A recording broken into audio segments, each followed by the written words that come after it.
as a as a community rabbi in Deerfield Beach in Florida. I've officiated a fair number of funerals myself, and many of them for fathers, but obviously none of them were my own. And so nothing can prepare one to speak at their own father's funeral levaya.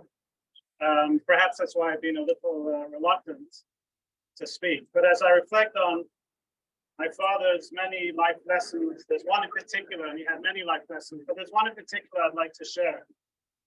That one of my father's least favorite Jewish expressions, if you like, was "have a good Shabbos."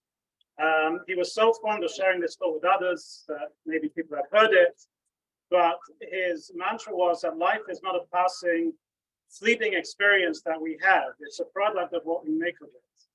And so he would always say, make it a good Shabbos. It's something that actually I've shared with my community and something people there have adopted as well, to make it a good Shabbos. It's really a small example, but exemplifies how my father led his life and how he taught us, children, grandchildren, great-grandchildren, and anyone else, frankly, who would listen, even those that didn't, but how to live ours and, making the best of every situation, every opportunity, making a good environment.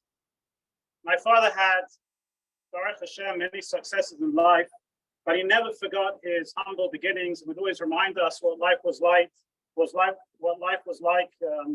growing up in the East End, his background, his beginnings, his evacuation to the countryside during the war. But whatever and wherever, he always made it a positive experience, even if it was just putting some plants into a hanging basket or on the balcony upstairs and so on. Another one of his favorite sayings, this one he didn't quite compose, but comes from chapter 4, Perek Daled of Pirkei Avos. Who is rich? He who rejoices in his love.